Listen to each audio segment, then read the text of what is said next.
Hello दोस्तों, I am doctor Aarish Malik. आज हम बताएंगे कोल्ड एंड हॉट एप्लीकेशन क्या चीज़ होती है और इसका हमें कब यूज़ करना है और कब नहीं यूज़ करना। ठीक है, अब कोई एक्यूट इंजरी हुई है, सबसे पहले कोई एक्यूट इंजरी हुई है, किसी का एक्सीडेंट हो गया, ठीक है, उसको चोट लगी, गुम चोट लगी या फिर उसकी ब्लीडिंग होने लगी,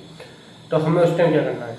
तो उस टाइम हमें जैसे देखा रोड पे हम जा रहे थे और रोड पे देखा कि एक्सीडेंट हो गया है और उसकी चोट लग गई है, अब उसके या तो ब्लीडिंग हो रही है या उसकी स्वेलिंग हो रही है, तो हमारा क्या करना है कि इसके हम ठंडी पट्टी रखें, गर्म पट्टी, चाहे मौसम कौन सा भी हो, चाहे गर्मी चलती हो चाहे जाड़े चलते हो। तो सबसे पहले हम करेंगे तो कोल्ड एप्लीकेशन, पानी हो, बर्फ़ हो, कुछ भी ठंडा करके उसके ब्लीडिंग साइड पे या फिर जहाँ पे स्वेलिंग साइड है, एडिमा साइड है, वहाँ पे उसकी हम उसकी पट्टी रखेंगे।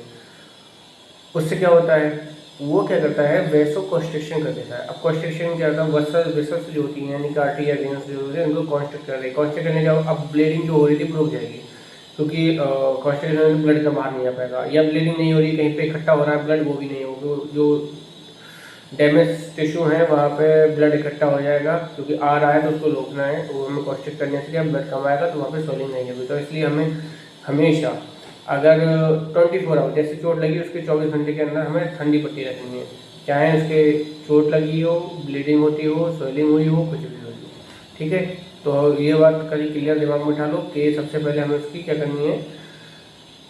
ठंडी पट्टी रखनी है। इससे क्या होता है, वैसा कॉन्स्ट्रिक्शन होता है, यानी कि इसके जैसे नाक से ब्लड आ गया, कहीं से चोट से स्वेलिंग एडिमा कुछ भी, 24 आवर तक हमें वही रखनी है। अब 24 आवर गुजरने के बाद कोई तो और पेशेंट आया, 24 घंटे गुजर चुके हैं इसको, ठीक है, एक्सीडेंट हुआ था कल, अब 24 घंटे गुजर गए हैं, उसकी ब्लीडिंग हो रही है या फिर उसकी स्वेलिंग हो गई है, तो अब हमें क्या करना है, अब ब्लीडिंग तो होती नहीं होगी, अब ज़्यादातर स्वेलिंग होती हुई, स्वेलिंग हो गई है, अब एडिमा हो गया, तो अब हमें क्या करना है, उसकी हॉट एप्लीकेशन करना है। हॉट एप्लीकेशन, अब उसके गर्म फायर रखने हैं, गर्म कपड़े के, गर्म चीज़ करके कुछ भी उसके हमें उसको गर्म करना है। उससे क्या होगा, वैसो डायलेशन होगा। अब जो कॉन्स्ट्रिक्ट हो गई मसल वो डायलेट कर जाएंगे, जो वहाँ पे स्वेलिंग हो गई है, जहाँ पे एक्स्ट्रा फ्लूइड इकट्ठा हो गया है, वो फ्लूइड क्या करेगा, वापस जाएगा,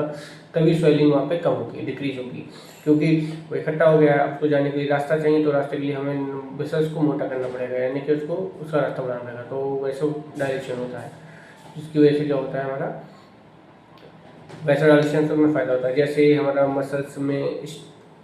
क्या हो रहा है, बहुत स्टिफनेस है, या फिर क्रोनिक पेन है, या फिर ऑस्टियोआर्थराइटिस है, रूमेटॉइड आर्थराइटिस है, मसल्स क्रैम्प है, या फिर चोट लगी है, या स्वेलिंग हुई है, या वो कुछ भी एनिमल हुआ है 24 आवर के बाद, हमको क्या करना है, ये सब हमें करना है, क्या हॉट एप्लीकेशन।